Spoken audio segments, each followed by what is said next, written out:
શાંતિપુરાથી બોપલ જતા રસ્તામાં છેલ્લા ઘણા સમયથી પાણીની ભારે હાલાકી જોવા મળી રહી છે, જેના કારણે ત્યાંના સ્થાનિક લોકોને ભારે હાલાકીનો સામનો કરવો પડી રહ્યો છે। ત્યારે આપણે વાત કરીએ ત્યાંના સ્થાનિકો સાથે। મારું નામ વિક્રમ છે। છેલ્લા 3 વર્ષથી એપલવુડ વિસ્તારમાં ઘણી પાણી અને રોડની સમસ્યા છે।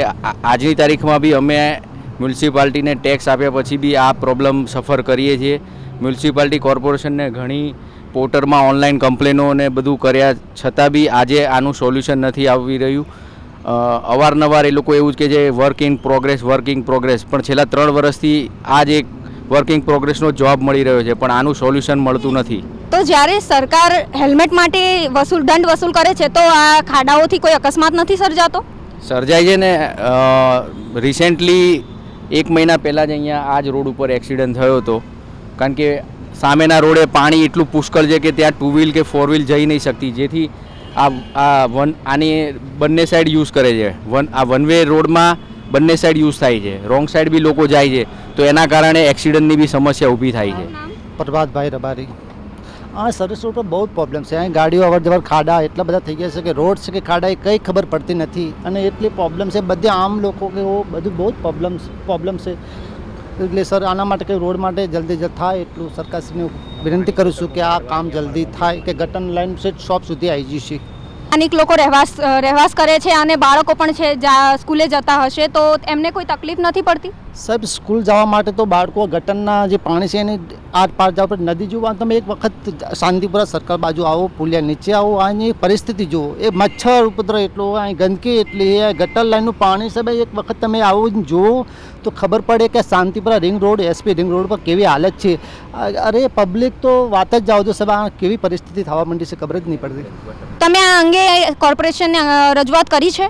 हाँ, કોર્પોરેશને મેડમ સર રજૂઆત તો કરી છે, પણ કોઈ લોકો આ કંઈ એટલું બધું ધ્યાન દેવા માગતા નથી, કારણ કે કોને કહેવું એ અમને કંઈ ખબર પડતી નથી। પહેલાં લોકો પહેલાંનું નામ દે, ઓડાવાળાનું નામ દે, કોઈ કોર્પોરેશનવાળાનું નામ દે, અમે કોને રજૂઆત કરવી અમને કોઈ ખબર પડતી નથી સાહેબ। સમસ્યામાં એવું છે કે અમારે 360 દિવસ ઉનાળો હોય, શિયાળો હોય, ચોમાસું અહીંયા ગટરો ઉભરાય છે અને પાણીમાંથી જ ગાડીઓ પાસ કરવી પડે છે, અને પાણીઓની વાસ એવી મારતી હોય કે એની અંદર ગાડી બંધ થઈ જાય એટલે અમારે ધક્કા મારીને ગાડી કાઢવી પડે છે।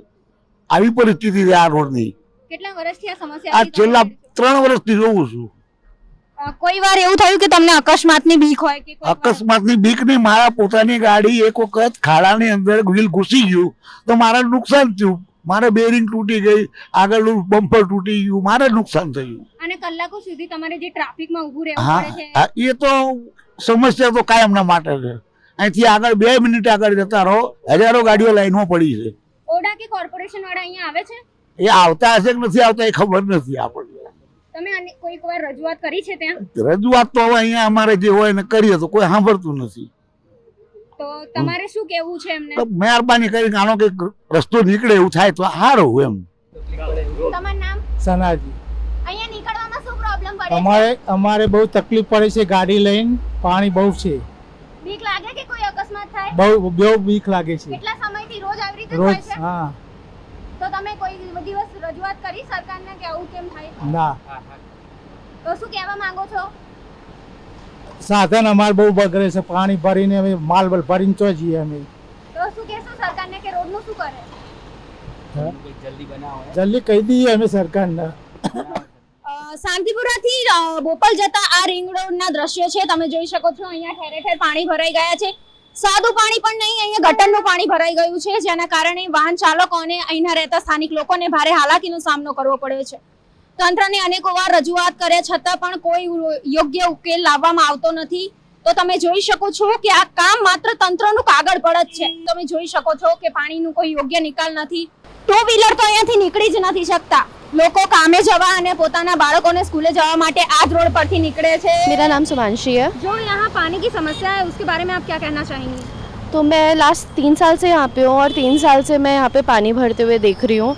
हम लोग की बसेस आती हैं इस रोड पर, हम लोग ऑफिस जाते हैं, सुबह जब जाना होता है इतनी हड़बड़ी में यहाँ पे पूरा पानी भर जाता है और हम लोगों को उसमें से पैर रख कर जाना पड़ता है, फिर पूरा दिन उन्हीं शूज़ में, गंदे शूज़ में, क्योंकि ये पानी ऐसा नहीं है कि सिर्फ बारिश का पानी है, यहाँ पर सीवर का पानी भी मिक्स होकर आता है, फिर उसमें से जाना पड़ता है। बहुत ही अनहाइजीनिक है एक्चुअली में यहाँ का जो लोकल अथॉरिटीज़ है वो कुछ नहीं काम कर रही है, सिर्फ बिल्डिंग्स बन रही हैं, सीवर्स अब पड़ना चालू हैं और यहाँ पे इतने लोग रहने लगे, लाइक लाखों की तादाद में यहाँ पे लोग रह रहे हैं और इन लोगों को अभी होश आ रहा है कि सीवर्स डालने हैं और वो भी सीवर्स ये लोग पता नहीं कैसे डाल रहे हैं कि इतना पानी भर रहा है, वो गंदा पानी इसके साथ मिक्स हो रहा है, उसमें से लोग जा रहे हैं, इतना अनहाइजीनिक है। वैसे ही रेनी सीजन्स में बोला जाता है कि आपको हेल्थ का ध्यान रखना होता है और उसके बाद अनहाइजीनिक चीज़ें रखेंगे तो बीमारियां तो फैलनी ही है। मतलब ये बहुत प्रॉब्लमेटिक सिचुएशन है और लोगों को, लोकल अथॉरिटीज़ को एक्शन लेने की बहुत जल्दी ज़रूरत है। कितने सालों से ये प्रॉब्लम है आपके रहने? मैं 3 साल से यहाँ पे हूँ, मेरे को 3 साल हो गए, 3 साल से तो मैं ये सेम सिचुएशन देख रही हूँ यहाँ पर और अभी तक कोई वर्कआउट नहीं हुआ है इस पे। ये तो अभी कम बारिश हुई है, मतलब बहुत कम, तो इससे ज़्यादा बारिश होगी तो क्या मतलब? इससे ज़्यादा बारिश होती है तो ये वाली पूरी रोड यहाँ तक पानी भर जाता है पीछे तक और सीवर का पानी, बारिश का पानी सब मिक्स रहता है तो इसमें। आप अपनी जॉब पे जा पाते हो उस टाइम? मुश्किल होता है लेकिन जॉब पे तो जाना ही पड़ता है, तो वही है ना कि हम लोगों को जॉब पे जाना पड़ता है, पूरा दिन वो गंदे शूज़ पहन के फिर काम करना पड़ता है। तो आप तो चलिए बड़े हैं, जो बच्चे हैं वो लोग कैसे जाते होंगे और बहुत सारी समस्या हो रही, तो आप क्या कहना चाहते हो कि इस चीज़ का जल्दी से निराकरण किया जाए? यस, डेफिनेटली इस चीज़ का जल्दी से लोकल अथॉरिटीज़ को एक्शन लेने की ज़रूरत है एंड जितना मुझे पता है ये सिर्फ यहाँ का नहीं, पूरे शेला और साउथ भोपाल का यही हाल हो जाता है। तो लोकल अथॉरिटीज़ को एक्चुअली में बिल्डिंग बनाने से पहले वहाँ पे एक सस्टेनेबल इन्वायरमेंट प्रोवाइड करने की ज़रूरत है कि वो लोग वहाँ पे रह पाए लोग और उसके बाद बिल्डिंग बनानी चाहिए। તમે સ્થાનિક લોકોની હાલાકીની વાત તો સાંભળી જ લીધી। કેમેરામેન રશ્મિન સાથે દિવ્યા ઉપાધ્યાય, અસ્મિતા ભારત, અમદાવાદ।